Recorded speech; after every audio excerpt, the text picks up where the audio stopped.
Bismillahirrahmanirrahim. Assalamualaikum warahmatullahi wabarakatuh.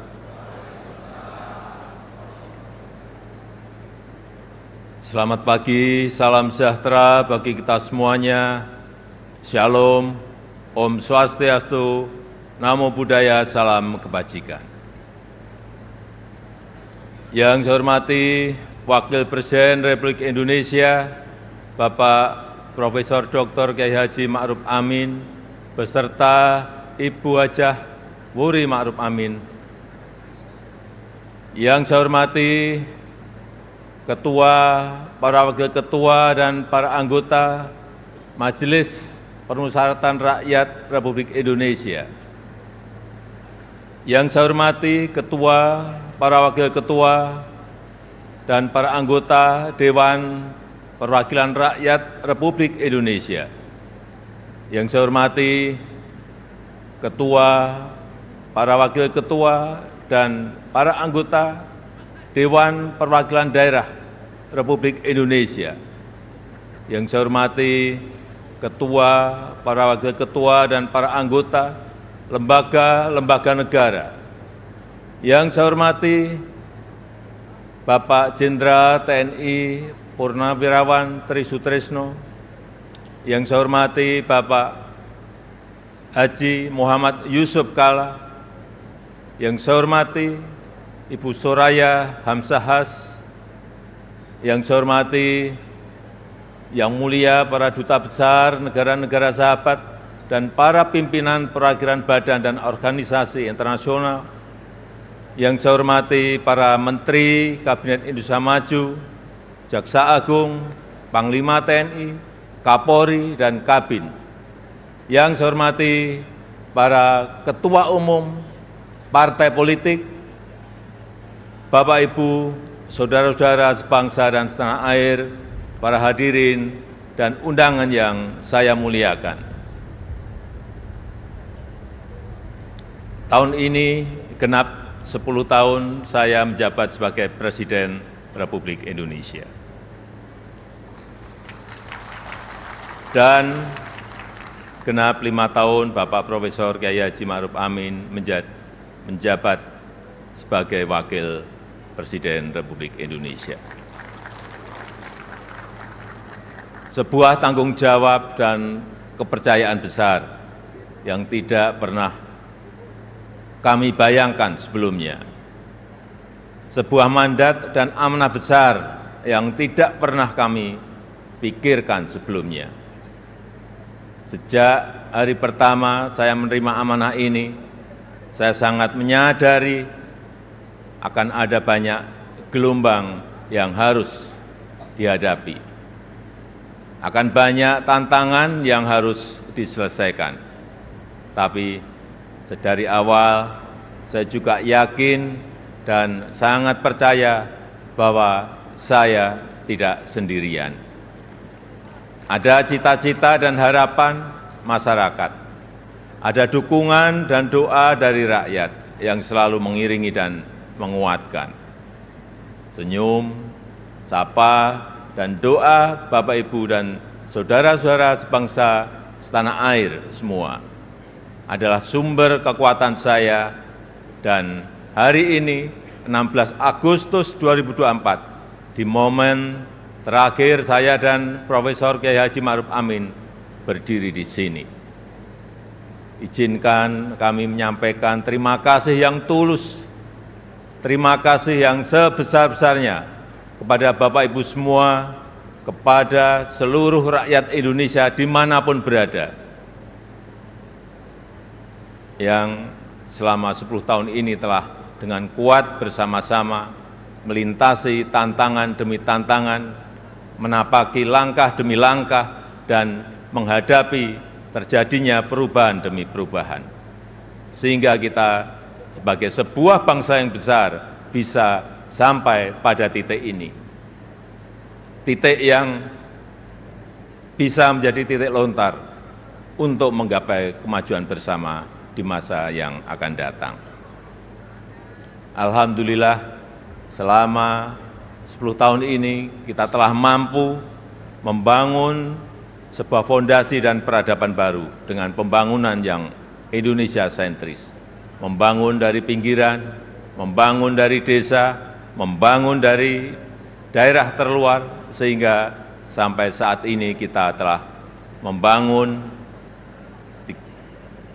366.000 kilometer jalan desa, 1,9 juta meter jembatan desa, 2.700 kilometer jalan tol baru, 6.000 kilometer jalan nasional, 50 pelabuhan dan bandara baru, serta 43 bendungan baru dan 1,1 juta hektar jaringan irigasi baru.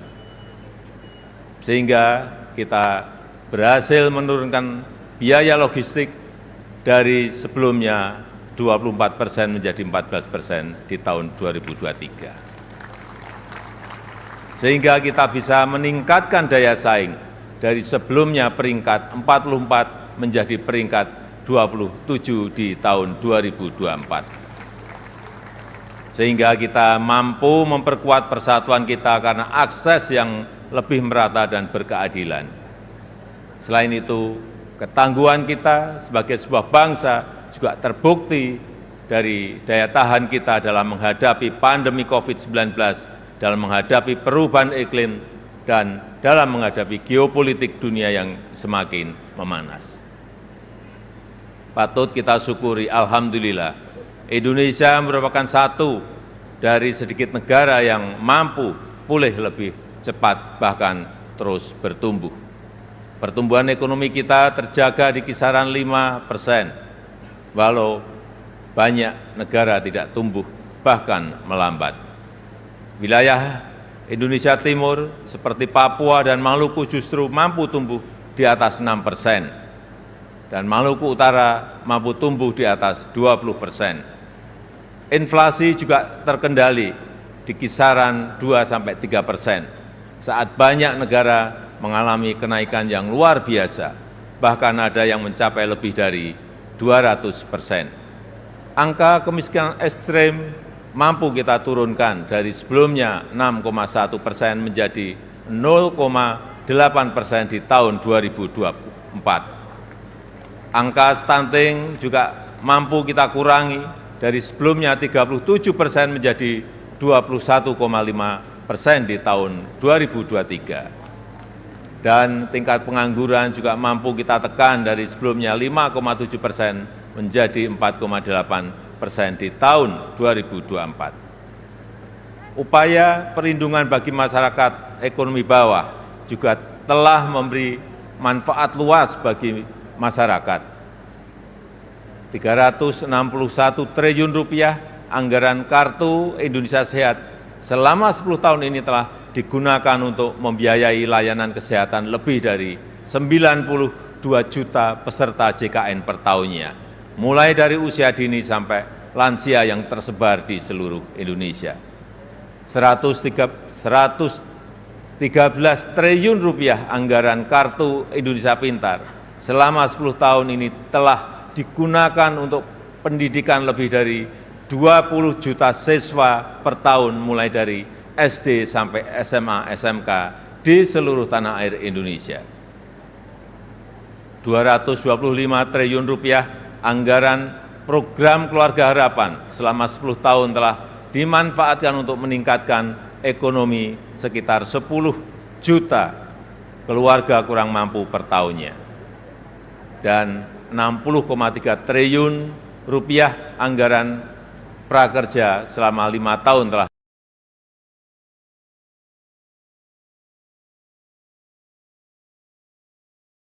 di seluruh tanah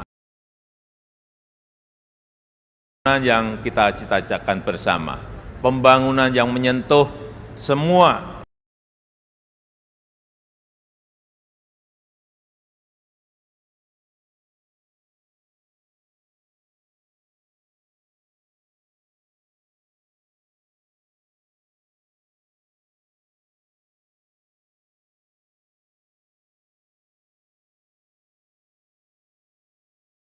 dengan tidak lagi mengekspor bahan mentah,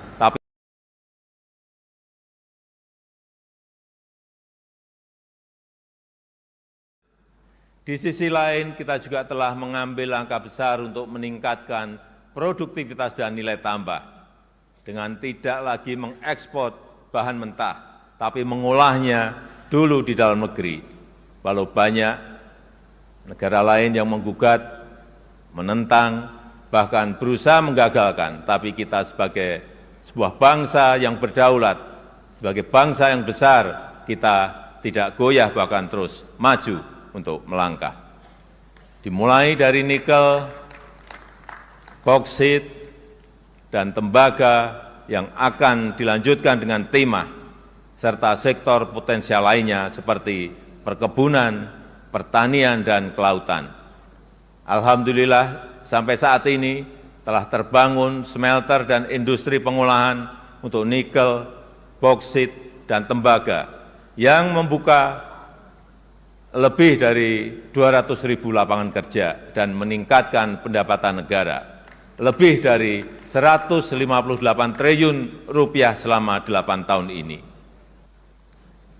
Kita ingin kekayaan yang ada di negeri ini, anugerah Allah Subhanahu wa Ta'ala untuk negeri ini dapat dikelola sebesar-besarnya untuk kepentingan rakyat, dapat dimanfaatkan semaksimalnya untuk kesejahteraan rakyat. Oleh sebab itu, kita juga telah mengambil aset kita kembali yang selama puluhan tahun dikelola oleh pihak asing, yang selama puluhan tahun diambil manfaat besarnya oleh pihak asing, seperti Freeport, Blok Rokan, dan Newmont.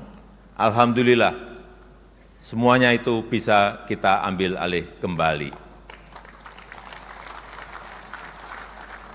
Selain itu, di saat dunia mulai mengarahkan masa depannya ke ekonomi hijau, Indonesia juga tidak ingin kehilangan momentum ini, karena Indonesia memiliki potensi besar di sektor energi hijau, yaitu sekitar kurang lebih 3.600 gigawatt, baik dari energi air, angin, matahari, panas bumi, gelombang laut, dan bioenergi. Sehingga kita terus konsisten mengambil bagian dalam langkah dunia melakukan transisi energi secara hati-hati dan bertahap, karena transisi energi yang ingin kita wujudkan adalah transisi energi yang berkeadilan, yang terjangkau dan mudah diakses bagi masyarakat. Di sektor teknologi dan digitalisasi, kita juga patut bersyukur untuk pertama kalinya kita memiliki INA Digital, sebuah digitalisasi layanan pemerintah yang terintegrasi untuk mempercepat dan mempermudah layanan bagi masyarakat. Cakupan elektrifikasi terus kita perluas hingga mencapai 99% di tahun 2024 tahun ini. Demikian juga dengan cakupan internet yang terus kita tingkatkan hingga mencapai 79% di tahun 2024. Ini akan menjadi ekosistem yang baik untuk mendorong digitalisasi UMKM dan pengembangan startup Indonesia, sehingga akan melahirkan semakin banyak entrepreneur muda yang berkualitas di negeri ini. Dukungan produk dalam negeri juga kita berikan perhatian khusus dengan memprioritaskan belanja APBN, APBD, dan BUMN untuk produk-produk dalam negeri. Karena kita ingin apa yang berasal dari rakyat dapat kembali ke rakyat dan bermanfaat maksimal untuk rakyat. Di bidang hukum, kita juga patut bersyukur setelah 79 tahun merdeka, akhirnya kita memiliki kitab undang-undang hukum pidana yang baru. Sebagai upaya memodernisasi hukum Indonesia, serta Undang-Undang Cipta Kerja yang merevisi 80 undang-undang dan 1.200 pasal. Sebagai upaya untuk menderegulasi peraturan yang tumpang tindih. Kita juga sudah memiliki undang-undang tindak pidana kekerasan seksual untuk memberikan perlindungan yang nyata, yang kuat, terutama bagi perempuan dan anak-anak. Bapak, Ibu, dan saudara-saudara sekalian sebangsa dan setanah air, ini adalah hasil kerja keras kita bersama. Ini adalah fondasi besar kita bersama. Ini adalah bukti bahwa persatuan kita, bahwa kerukunan kita, bahwa kerja keras dan kegotong royongan kita dapat membawa Indonesia melompat lebih tinggi lagi. Oleh sebab itu saya sangat menghargai, sangat mengapresiasi dukungan dan kerjasama seluruh lembaga negara dalam menopang lompatan kemajuan Indonesia. Mulai dari MPR RI yang telah berperan aktif memperkokoh ideologi negara, memperdalam rencana penyusunan pokok-pokok haluan negara dan menjaga silaturahmi antar tokoh-tokoh bangsa.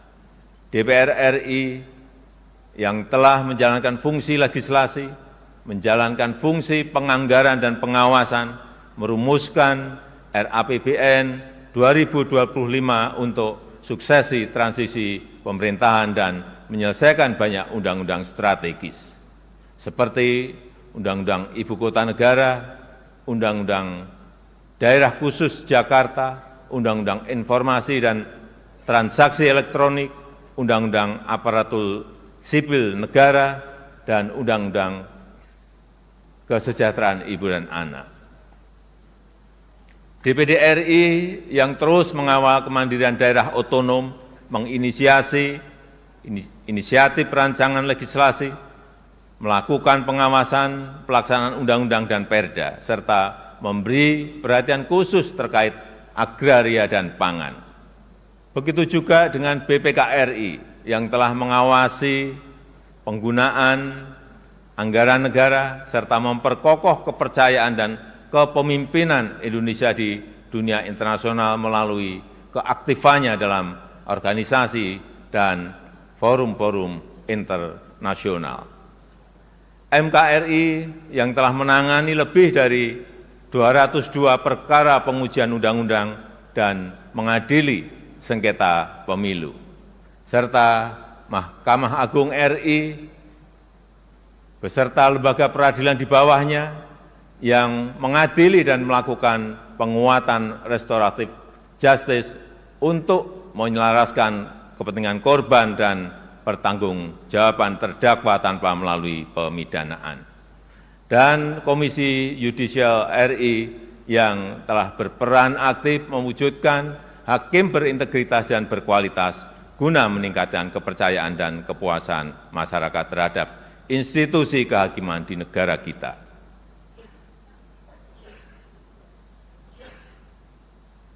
Bapak, Ibu, saudara-saudara sebangsa dan setanah air,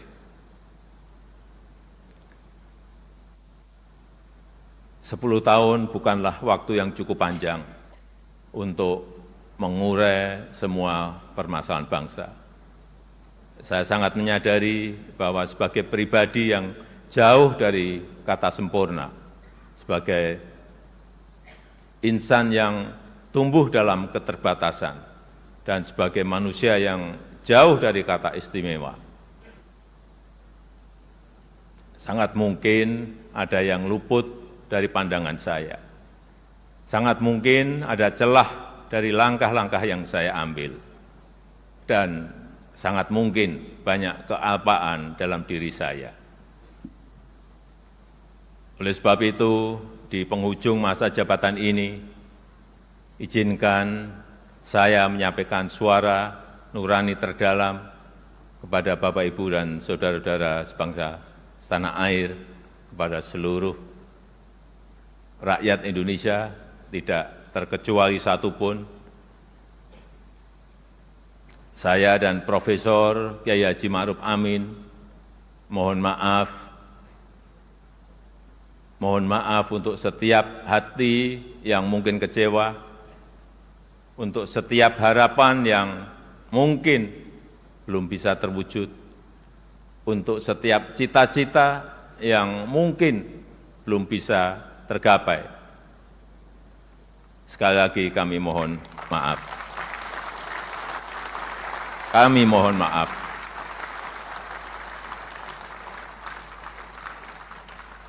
Ini adalah yang terbaik yang bisa kami upayakan bagi rakyat Indonesia, bagi bangsa dan negara Indonesia. Saya tahu bahwa hasil yang kita capai pada saat ini belum sepenuhnya tuntas mencapai hasil akhir. Belum sepenuhnya sesuai dengan harapan dan keinginan Bapak Ibu semua. Namun saya yakin dan percaya dengan persatuan dan kerjasama kita, dengan keberlanjutan yang terjaga, Indonesia sebagai negara yang kuat dan berdaulat akan mampu melompat dan menggapai cita-cita Indonesia Emas di tahun 2045.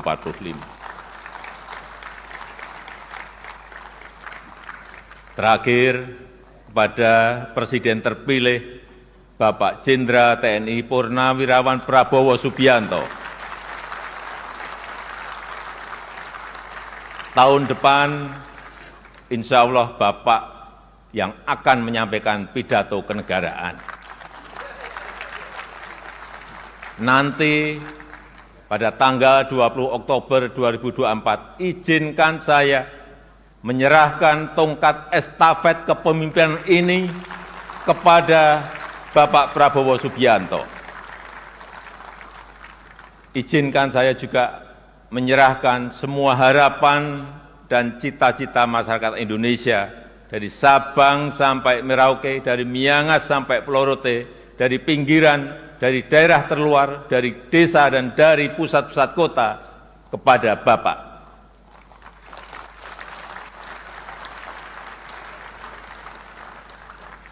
Semoga Allah SWT, Tuhan yang Maha Kuasa, senantiasa memberikan petunjuk dan kemudahan bagi bangsa Indonesia dalam kepemimpinan Presiden Prabowo Subianto pada pemerintahan periode mendatang. Dirgahayu Republik Indonesia, Dirgahayu Negeri Pancasila, merdeka! Merdeka! Merdeka! Terima kasih. Wassalamualaikum warahmatullahi wabarakatuh. Om Santi Santi Santi Om. Namo Buddhaya. Salam kebajikan. Terima kasih.